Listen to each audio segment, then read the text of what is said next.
bagi yang mungkin masuk lewat ke ataupun tak sempat ke malam ni, jangan risau, cikgu rekodkan video ni supaya boleh menjadi rujukan buat kita semua, supaya benda ni boleh jadi jariah kita yang berterusan. Okay. So cikgu rasa cikgu terus share screen supaya cikgu boleh tunjukkan terus apa yang topik perbincangan kita pada malam ni. Okay, semua nampak skrin ni? Nampak. Okay, nampak Nampak jelas. Okay, so untuk malam ni cikgu akan tunjukkan apa yang telah ada di iWorkshop 1.8. Cikgu tak upgradekan versinya lagi sebab dia hanya boleh kita upgrade jadi 2.0 apabila ada dua modul lagi utama yang bakal hadir, InsyaAllah seawalnya paling awal pada penghujung minggu ini, InsyaAllah cikgu usahakan. Terus cikgu tunjuk kat sistem ni. Okay. So untuk malam ni kita akan cover dua topik saja. Okay, dua modul saja, iaitu rekod jualan tunai, modul yang terbaru, dan juga rekod waranti. So yang lain tak akan cikgu cover pada malam ni. Okay. So seperti mana kita tengok, ini adalah skrin log masuk iWorkshop. So cikgu akan gunakan ID macam biasa, ID Muslim. Okay. Bila log masuk, okay, di panel sebelah status masa ni ada sedikit perubahan yang telah cikgu buat, iaitu pada bahagian status jualan semasa, bagi jualan bulan ini cikgu ada tunjukkan, ada pecahkan dua, jualan tunai dan juga jualan servis. Okay, jualan tunai dan jualan servis. So jumlah ini bersamaan dengan jumlah jualan keseluruhan. Okay, tapi kita pecahkan sama ada tunai ataupun servis. Kenapa kita namakan tunai? Sebab ada sepanjang anda menggunakan iWorkshop, seperti mana kita tahu sedia maklum, kita hanya ada rekod servis. Okay, yang mana iWorkshop ni dibina untuk kategori bahagian servis. So apabila anda gunakan iWorkshop ni bahagian servis, apabila ada pelanggan datang berurusan ke workshop anda tetapi tidak melibatkan servis kereta, okay, ada mungkin beli part saja, beli bulb lampu, beli wiper saja, ataupun beli minyak hitam, oil filter tapi tidak dipasang di kedai anda, maksudnya dia hanya beli part saja. So ini kita namakan dia jualan tunai. Okay, so selepas ni tak perlu lagi gunakan modul record service untuk merekodkan jualan yang sebegitu, yang tak ada nombor plate. Okay, yang tak ada nombor plate tu tak perlu kita rekodkan dekat record service lagi. Kita hanya rekod kita rekod di jualan tunai. Okay, ini yang cikgu ubahnya di kawasan ini sahaja dahulu. Dan juga pada analisa jualan, okay, kalau kita tengok pada analisa jualan minggu semasa juga cikgu pecahkan. Okay, maksudnya di sini kita dapat tahu pencapaian jualan harian dipecahkan menjadi jualan tunai dan juga jualan servis. Maksudnya kita tahu berapakah jualan yang customer datang beli spare part, okay, tanpa repair ataupun tanpa ada servis yang lain, dan berapakah pula jualan yang kita peroleh hasil daripada servis yang dibuat. Okay, so sini ada pecahan di sini. Sama juga untuk analisa jualan bulanan pun juga sama. Okay, kan ada di sini nanti. Okay, so terlebih dahulu cikgu tunjukkan apa upgrade terbaru, iaitu pada menu record service. Okay, kita ada skrin begini. Record service dia ada 3 tab. Record service semasa, record service keseluruhan. Record service keseluruhan ni menggantikan pembetulan yang dahulu tu. So cikgu hilangkan di sini pembetulan rekod servis dan dipindahkan ke rekod servis keseluruhan. Dan seterusnya kita ada satu screen tab untuk kereta khas untuk kita detect manakah servis-servis ataupun rekod servis yang mungkin kita telah buat pemulangan tetapi klien belum jelas pembayaran dia. So sistem akan senaraikan mana invoice yang kita hantar pada pelanggan yang belum dijelaskan ataupun belum dilangsaikan, akan dipaparkan di sini. Okey. Sekejap lagi cikgu akan simulate bahagian ni ya. Okey, ini untuk rekod servis. Ada penambahan iaitu susun dalam segi satu interface saja. Okey. Dan seterusnya kita ada penambahbaikan yang dibuat pada rekod belian kos jualan. Okey. Rekod belian kos jualan. Okey. Rekod belian kos jualan dia dah ada 4 tab. Senarai pembekal yang asal, skrin asal yang dulu tu. Okey. Yang mana seperti mana kita tahu apabila anda nak tambah bil baru, anda terpaksa tengok supplier dahulu, betul? Betul tak? Cari supplier apa semua. Okey, lepas tu daftar bil baru. Okey, kalau mana supplier tak ada lagi, di sini tambah baru. Okey, so cikgu dah ada singkatkan lagi daripada anda perlu, sebagai contoh Abdullah Trading, okey, kena tekan daftar bil baru. Okey, masuk kat sini apa semua, tambah baru. Cikgu dah buat pemudahkan sedikit. Cikgu buat satu tab baru iaitu tambah bil pantas. Okey, maksudnya kalau kita nak masukkan dekat Abdullah Trading ni, mungkin ada senarai ni banyak. Mungkin senarai banyak tetapi kita tidak perlu tekan dalam daftar bil baru apa semua. So cukuplah kalau kita nak tambah lagi bil yang kedua dan seterusnya, kita hanya tekan pada tambah bil pantas, tambah bil yang pantas kat sini.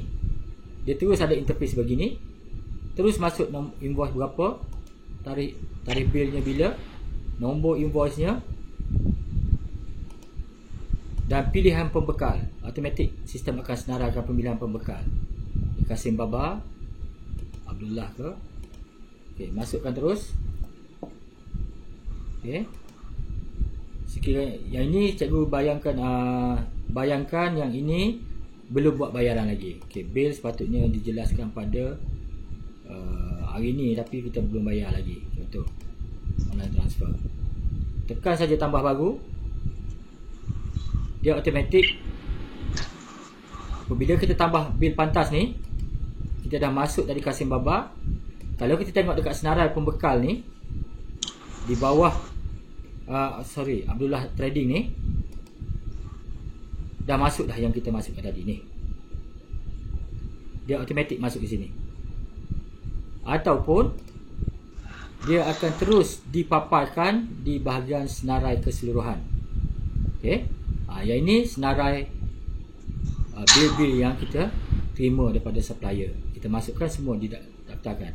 Maksudnya yang ini kita boleh search by pembekal teruslah.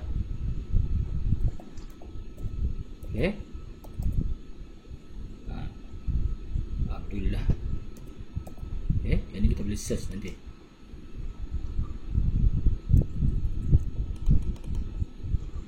Okey. Di sini mana yang kita masukkan bil-bil yang lama tetap boleh pakai lagi. Cuma ada satu kaedah yang lebih pantas. Di sini terus nombor bil apa semua pilih.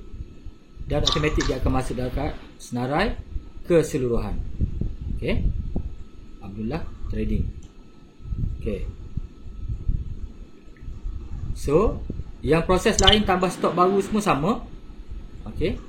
Dan sistem juga akan senaraikan mana bil yang berstatus belum selesai, belum dijelaskan bayaran. Tekan di sini, sistem dah sort dah mana bil-bil yang belum kita jelaskan. Okey.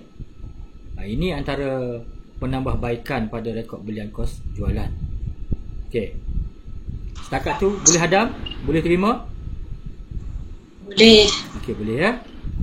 Okey, proses tetap sama, cuma dipermudahkan lagi. Okey, seterusnya untuk topik perbincangan kita pada malam ini, cikgu akan simulkan bahagian rekod jualan tunai. Okey. So dah ada kat sini rekod jualan tunai. Okey. Di sini cikgu akan simulkan rekod jualan tunai digunakan untuk rekodkan maklumat berkaitan pelanggan yang datang ke kedai yang tidak buat servis. Okey. Yang seperti mana kita tahu sebelum ni kita masuk nombor telefon kat automatic detect kereta mana. Sekarang dia tak ada nombor plate, tak ada. Maksudnya seolah-olah macam dia walk in saja. Datang ke kedai nak beli spare part, nak beli spark plug contoh. Okey. So apa yang perlu kita buat adalah tak perlu rekod dekat rekod servis. Pergi pada rekod jualan tunai. Dia ada satu butang di sini, tambah baru.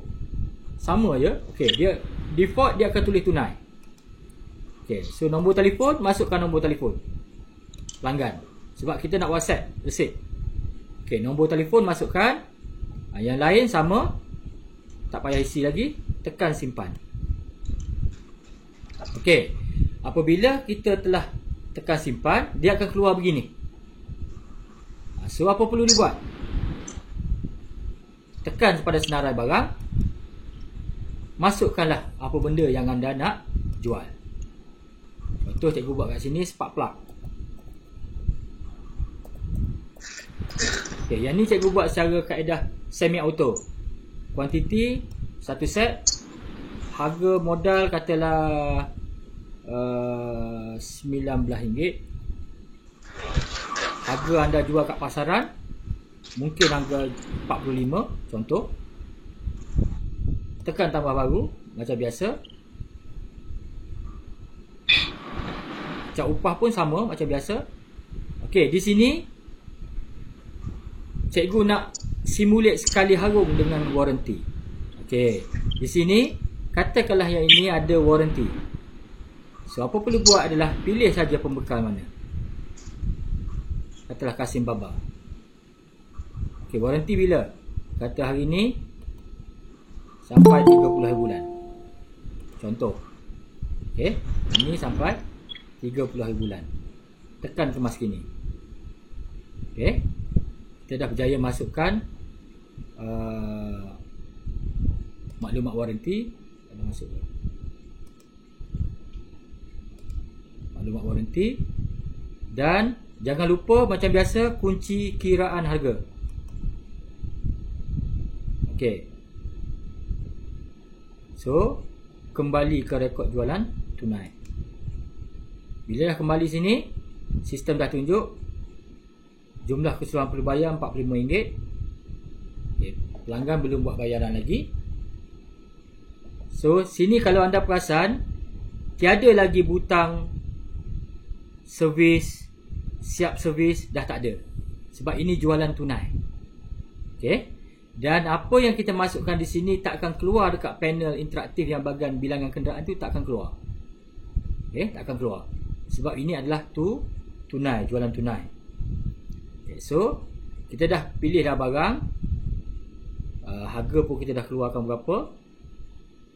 So sekarang kalau nak cetak invoice macam biasa. Cetak invoice. Bagi invoice, kali ini dia tiada lagi macam yang sebelum ini. Tak ada maklumat kenderaan. Okey. Dan juga tiada next service pun, tarikh servis seterusnya pun juga tiada. Sebab ini adalah rekod jualan tunai. So dia tiada maklumat begitu. Yang maklumat kenderaan semua tak ada. Okey. Bahagian ni dia secara automatik. Dan kita juga boleh WhatsApp invoice macam biasa. Okey. Sekiranya kita rasa selalunya bila kita dah pilih barang apa benda, customer terus bayar bagi RM45. Okey, so terus tekan pada pembayaran, masukkan duit RM45. Okey. Tekan simpan. Okey. Bila dah tekan simpan, pembayaran pun telah dibuat, sudah dibayar, tekan selesai. Okey.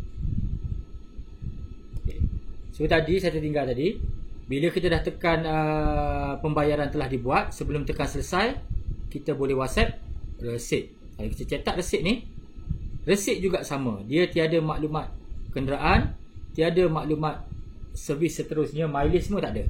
Sebab ini resit bayaran tunai. Okey, resit tunai. Untuk transaksi yang jenis walk-in. Okey. Dan itulah transaksinya telah selesai. Dan kalau kita tengok pada status masa, tengok kenderaan masuk tak ada. Dia tiada terlibat barang kenderaan masuk hari ni.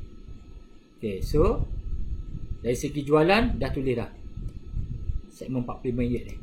Tunai RM45. Okey. Dan kalau kita tengok jualan minggu semasa pun sama.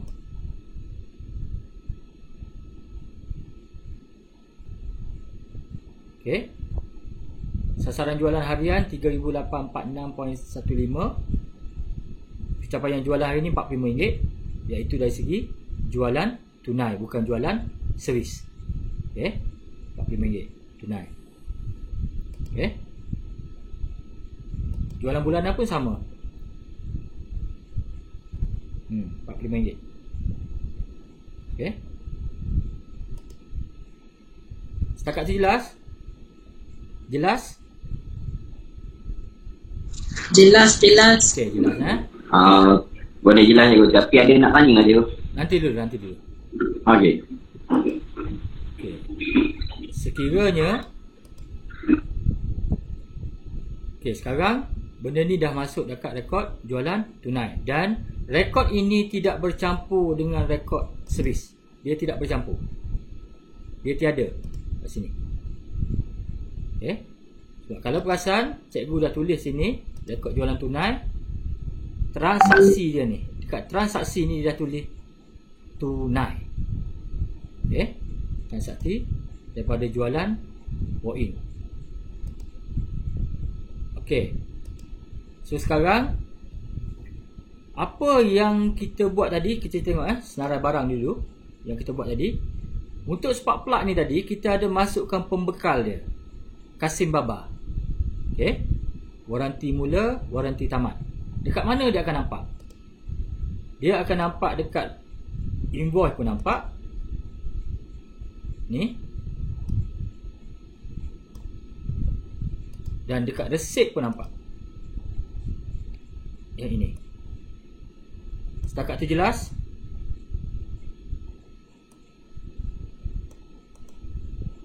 Jelas Boleh. Boleh ya? Nah. Okey. Ini untuk rekod jualan tunai. Dan bersekali yang kita masukkan tadi kat senarai barang tadi, kita masukkan maklumat berkaitan dengan supplier mana yang kita bagi plug ni, dan kita masukkan tempoh waranti dia bila. Tempoh waranti ini boleh dipantau secara automatik di sistem bahagian rekod waranti. Pada rekod waranti, sistem akan tunjukkan berapa banyak transaksi servis ataupun jualan tunai yang ada diberikan waranti. Okay, sekarang baru satu transaksi tadi. Satu bilangan waranti direkodkan. Masih aktif satu, tamat tak ada. So, ini item yang ada waranti. Okay. Ini dia punya transaksi dia, transaksi tunai. Okay. Ini kita cari sini. So, pembekal yang ini. So, apabila tarikh, sekiranya tarikh hari ini melepasi tarikh 30 hari bulan, dia akan automatik menjadi tamat. Dia akan, yang ni akan berubah akan berada di sini. Okey. So, cuba cikgu ubah sekejap. Ubah.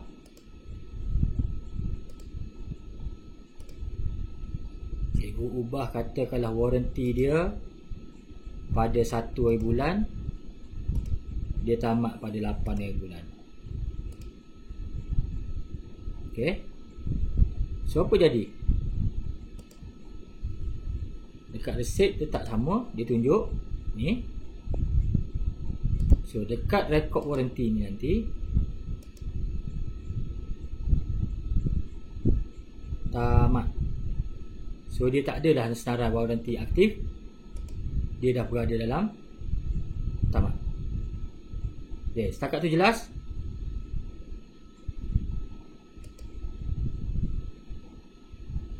Jelas setakat tu?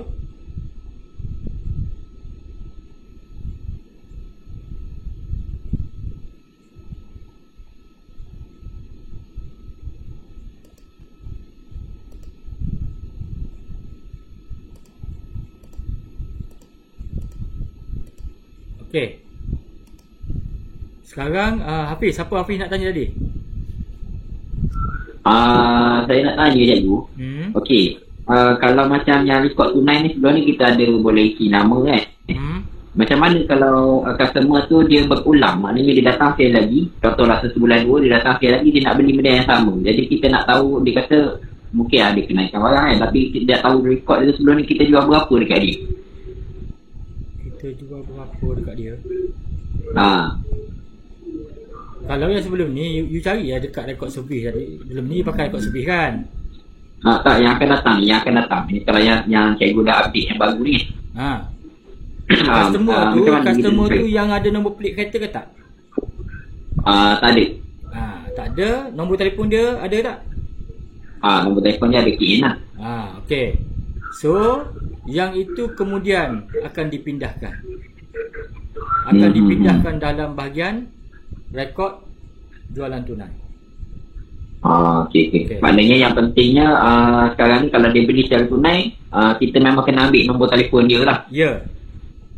Sebabnya sebelum ni saya key in nama kan. Bila nama tu kita tarik balik nama dia tu, dia ada keluar lah. Kita boleh select tadi. Tak apa, dia begini. Sebab akan ada bahagian upgrade yang seterusnya, akan ada bahagian dekat rekod pelanggan ni.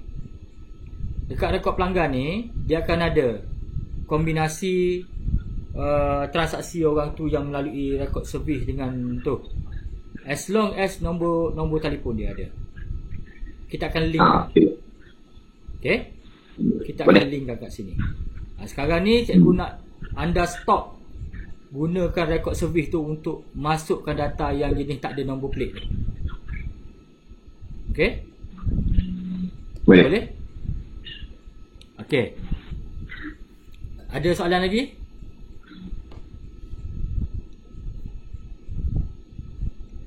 Ada apa-apa nak tanya tak?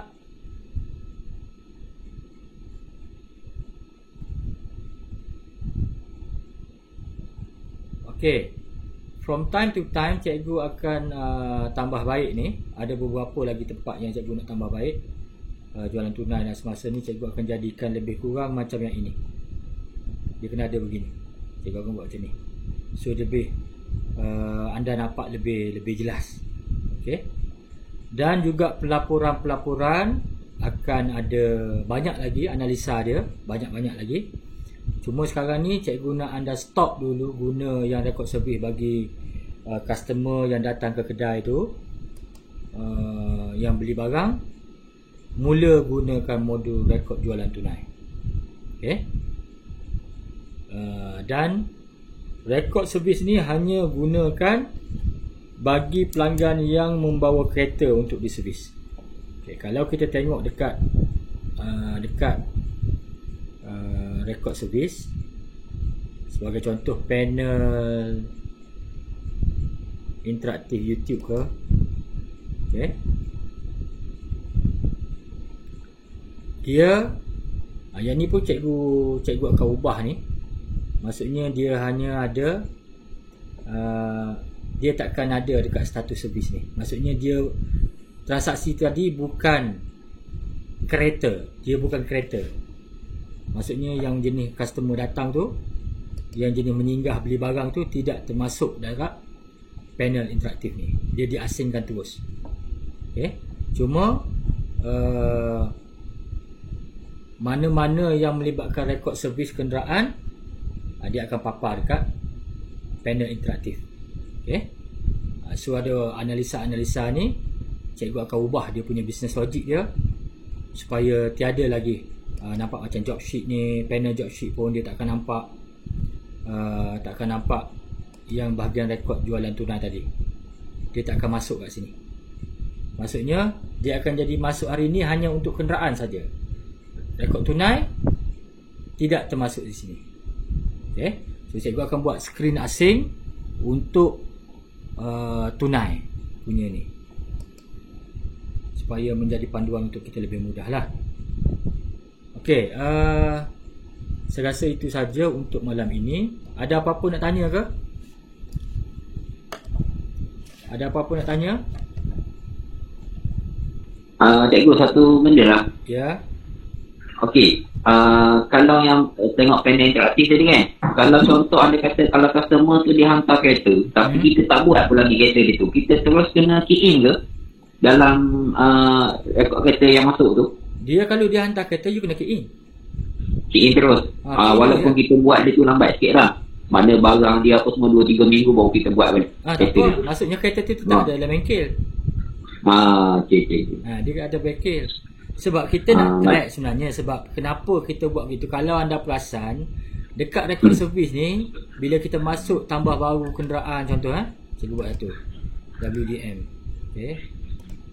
Bila kita buat ni, ada servis, mula servis, sebenarnya in the future nanti kita nak track berapa cepat ratio kita kenderaan masuk dan keluar.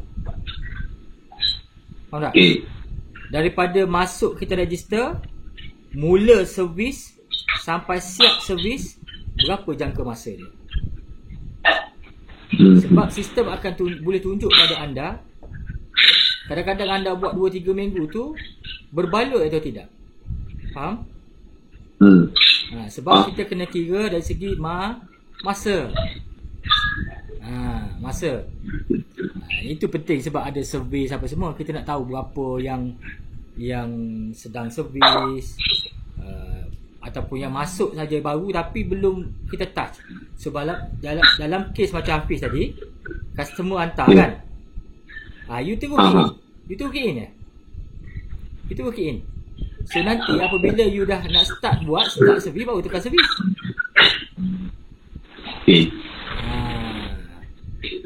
Lepas tu kalau dah ada barang nanti masuk dah senarai barang macam biasa. Okey, jelas? Jelas Hafiz? Boleh. Okey, boleh. So yang lain, tapi dia punya invoice dia nanti. Invoice bila dia dah siap tu dia akan masuk dalam jualan masa kita dah siap tu nanti lah kan.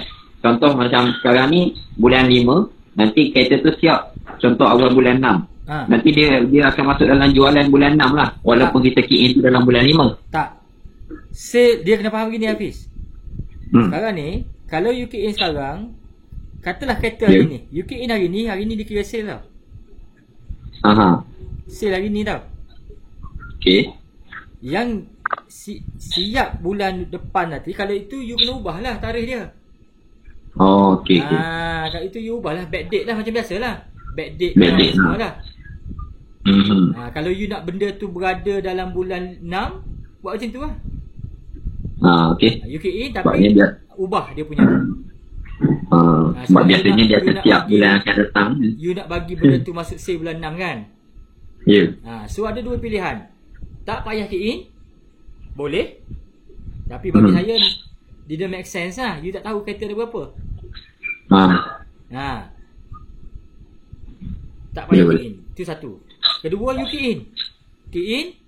Tetapi kalau you tahu dah, bila you key in, dia dikira hari yang key in tu kalau bulan 5, dia kira sale bulan 5. Walaupun duit dia ada beberapa senario. Contoh you key in hari ni, you siap bulan ni, contoh kereta. Okay. Siap hari ni. Tapi customer bayar bulan depan. Sale tetap bulan ini. Bukan bulan depan punya sale. Kena ingat. Tapi kalau you nak kira benda tu dalam bulan 6, you key in hari ni, cuma you pergi dekat pembetulan nanti, you buat back date tu, you ubah tarikh. Boleh. Faham. Okay. Next, ada soalan lagi? Ada apa-apa nak tanya ke?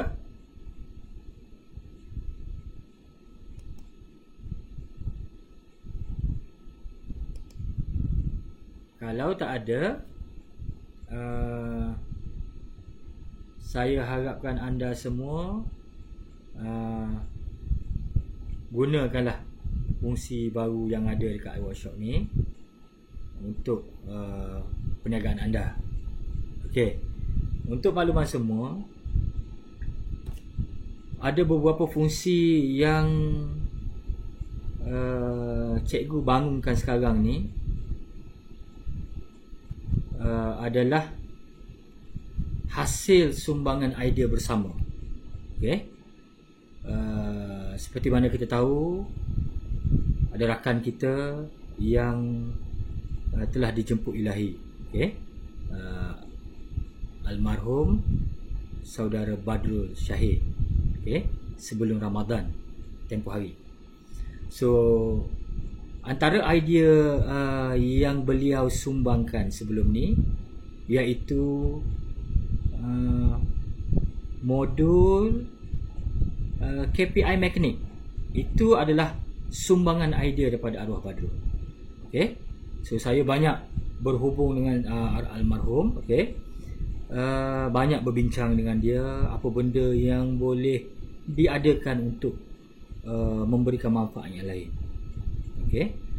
Dan rekod waranti yang cikgu rilis ni juga adalah usaha sama dan juga gabungan idea daripada saudara arwah Badrul dan cikgu sendiri.